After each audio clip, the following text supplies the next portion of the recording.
Hello, this is Yaakov Kronenberg from Jerusalem, and tonight another class in the series of classes on Virgo ascendant and Mercury in the different signs. Tonight we'll be doing Mercury in Libra. Well, usually when you have Mercury in Libra with a Virgo ascendant, so then Mercury is working towards the second house. And since Mercury in a Virgo ascendant chart is ruling, usually it's ruling the first house and the 10th house, so it creates here a person who's very, very interested in making money. Right? Because we have the ruler of 1 and the ruler of 10, the two main points in the chart in the house of money. So there's going to be a craving for money. A lifetime of making money, and Mercury in Libra, of course, is a very flamboyant type of sign. Libra is very social, tremendously social type of person. If you have Mercury in Libra, is going to give you a big desire to communicate, to be part of society, to be part of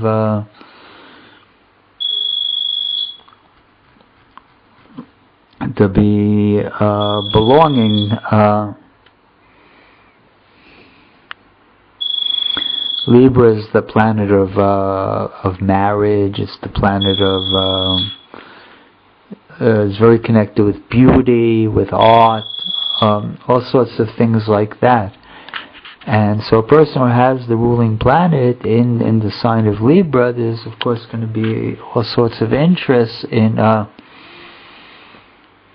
Libran type of pursuits. So there's going to be an interest in a lot in artistic matters and a lot in social life. There's going to be a strong desire for social life and partnerships, relationships, all sorts of things like that. And of course, always when Virgo is going to express itself through the second house, so it's going to try to help people sometimes with the money that it makes, with its wealth. So sometimes it could be a person who's going to be very generous with their money, and things like that.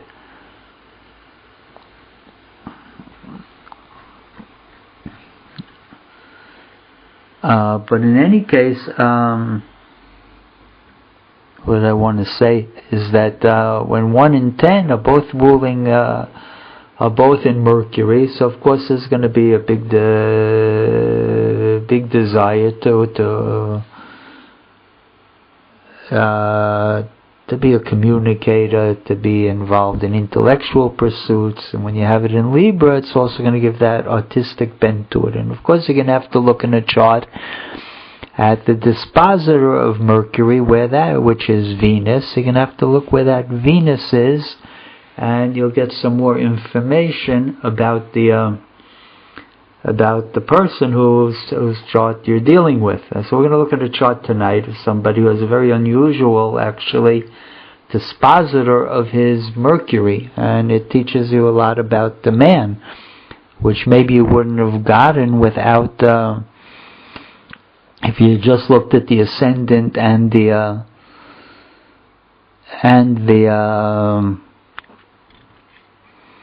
ruling planet. And he's also got a very interesting final dispositor. In other words, if you start with Mercury and then you'll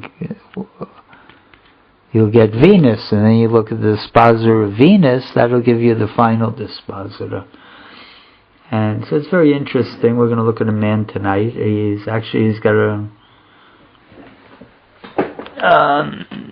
got a not very Jewish name, David Copperfield, he's called. He took his name from a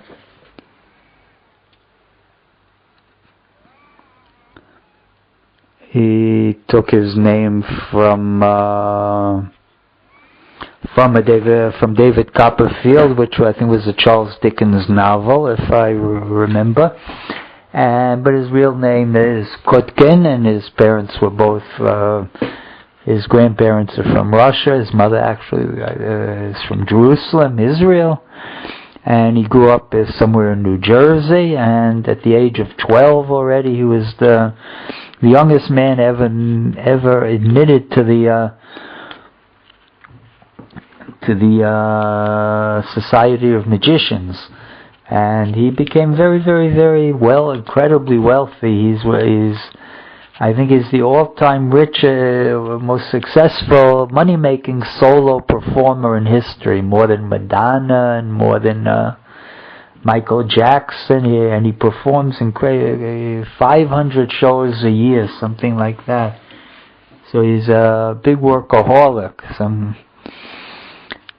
He really likes to rake in the money. And so you see that already with that Mercury connected to the second house in his chart. It's in the first, but it's working for the second. And so there's a connection between himself and his money. He uses his money to make himself famous. Using his personality, through himself he becomes rich. He's basically a person who, you look at his chart, he's got everything on the eastern side of the chart. 9 out of 10 planets, which makes he's very closed off type of, he very hides things. He hides himself, and he's very, he doesn't need other people so much when you have everything there in that side of the chart. But in any case, in his chart, he's got also that Jupiter on the ascendant, so he's with the Sun, which is going to modify the Virgo ascendant. The Virgo ascendant is usually like somewhat shy, retiring, and its servant tends to be wanting to serve, and it doesn't like to be up front and center stage. And this man is completely different. This man is very, very, up front and center stage. And so you look at what modifies the ascendant is that he's got the Sun and Jupiter. The Sun, it gives him that big ego, right? Or the big ego of which normally isn't with the Jupiter. And the Sun together with the Jupiter expands his ego and makes him. I think probably people can't, his room is so full of his ego, other people can't get into the room. He's got very big ego there with that, Sun-Jupiter conjunction on the ascendant, so he thinks very highly of himself. If you look at the chart, so he's got that Mercury there in Libra, and but you look at it, it's disposited by the Venus in Leo, the performer. Right, and Venus is almost exactly conjunct to Uranus. So when his dispositor gives him tremendous charisma, right? When you have Venus is the planet of love, and it's the planet of beauty. And when you have it connected to Uranus, the sign of electricity, like it gives a person mamash a lot of charisma, and especially in Leo, so it gives him that ability to acting ability, theatrical ability, and then that Venus and Uranus, they give themselves up to the Sun on the ascendant. So you see how that Sun is very, very powerful. It's getting the energy of Mercury, it's getting the energy of Uranus, and it's getting the energy of Venus, all by dispositorship. And you also have Pluto in Leo, which is also going to give itself over to the Sun. So basically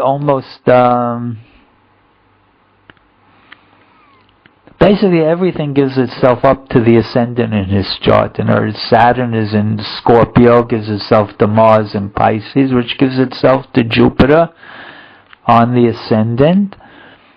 And Neptune is in Libra, gives itself up to Venus, which gives itself up to the Sun. Everything gives itself up to the Sun except for Saturn, which gives itself up to Jupiter, which is conjunct the Sun. So a person is tremendously Gives him a lot of power when you have a lot of, because everything is going and working towards that ascendant. And